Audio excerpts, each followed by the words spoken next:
My name's Fred. I'm elder at South Valley Neighborhood Church. We have a Wednesday night Bible study. Tonight we're doing the Bible study on YouTube instead of in person.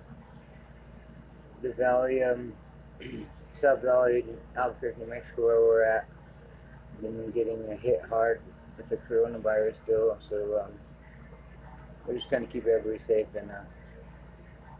and still get our message out there. So tonight we're doing a little Bible study on mercy, forgiveness, and love. A lot of people, especially Christians, kind of make Christians look bad by going out and judging people and putting people down and trying to find people's faults instead of just going out and forgiving people and showing mercy like God had mercy on all of us, right? And showing love for them by trying to tell them about Christ's love and showing them mercy. And it's been about mercy and forgiveness. It's the beginning of the Bible, in the Old Testament and the New Testament.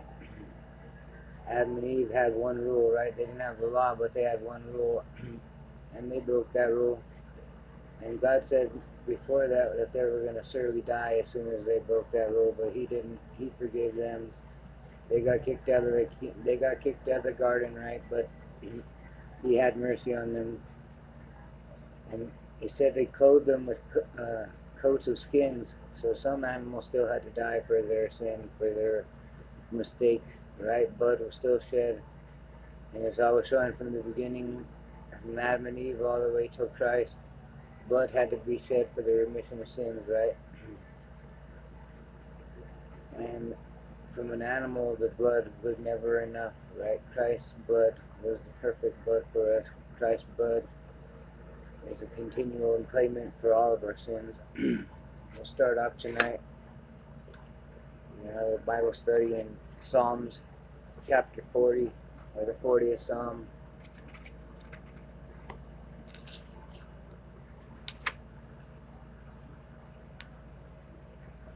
Starting off in verse 6. It says, "Sacrifice and offering thou didst not desire." And this is a psalm of David, right? David, through David's bloodline, Christ came to us, right? And a lot of times when he's writing his psalms, he's either talking about himself or he's talking about Christ. And he's prophesying about Christ. And God used him a lot through the psalms, right? And again, it starts off in verse 6. "Sacrifice and offering thou didst not desire." God really, that wasn't what He really wanted, right? So mine ears thou hast opened, burnt offerings and sin offerings hast thou not excuse me, hast thou not required. Then said I, Lo, I come, in the volume of the book it is written of me. I delight to do thy will, O my God. Yea, the law is within my heart. And there he's talking about Christ, right? This whole book is about Christ. From the beginning to the end, it was always pointing to Christ. And that's what you'll get if you study the Bible. You'll start to understand that it's always been about Christ, and it's always been about His payment for us. That was the plan from the beginning. Christ was there from the beginning. It says, I delight to do thy will, O my God. Yea, the law is within my heart. And we all have the law written in our conscience, right? We know when we're sinning, and we know when we're doing what we should be doing, and we know when we're going away from God's will. It says, I have preached righteousness in the great congregation. Lo, I have not refrained my lips, O Lord, thou knowest. And David he might have been a big sinner, but David was always talking about God, and David was always trying to lift up God. And it says, I have not hid thy righteousness within my heart, and I have declared thy faithfulness and salvation, and have not concealed thy loving kindness and thy truth from the great congregation. It says, withhold not thou thy tender mercies from me. Withhold not the tender mercies from me. right? He's asking God not to withhold any mercy from him because he knows that God is a merciful. He says, "O Lord, let thy loving kindness and thy truth continually preserve me." David got it right. He knew that God was merciful. He knew that he was never going to be the perfect guy. He knew he wasn't going to make it through the law. But he always expected God to be able to forgive him because he knew that God had mercy. He knew that God was always with him. And if you go to Hebrews, total opposite end of the Bible, right? A little bit later in time, still talking about the same thing. Of course, in this part of Hebrews was taken part of it from the Psalms.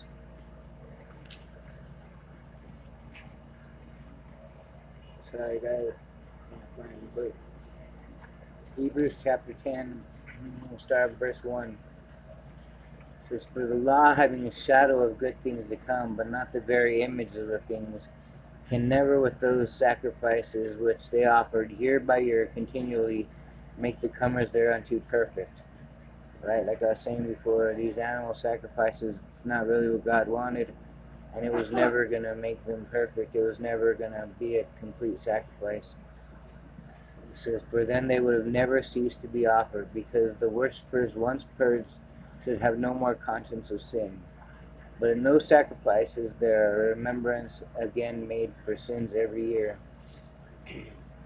And that's the way it is with Christ. When you take on his sacrifice, when you take on his blood, your conscience should be clear. You should know that he's going to pay for all your sins. Don't worry about don't worry about falling off or missing the mark anymore, because Christ's blood covered that for you. And all you have to do when God asks you what are you gonna do about all these sins that you did, you're gonna have to say that Christ paid for them, right? There's nothing that you could have done. It says, "For it is not possible that the blood of bulls and of goats should take away sins. Therefore, when he cometh into the world, he saith, Sacrifice and offering thou wouldest not, and but a body thou hast prepared for me. In burnt offerings and sacrifices for sin thou hast no pleasure." That's what he was talking about in the Psalms earlier, right? He didn't really have pleasure in it. He didn't like it. He didn't like the sacrifice. So, then said I, Lo, I come in the volume of the book, it is written of me to do thy will, O Lord, O God. Again, this book's totally written about Christ.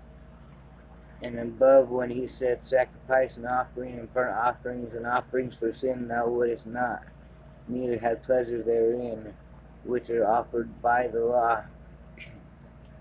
Then he said, Lo, I come to do thy will, O God. He taketh away the first, that he may establish the second.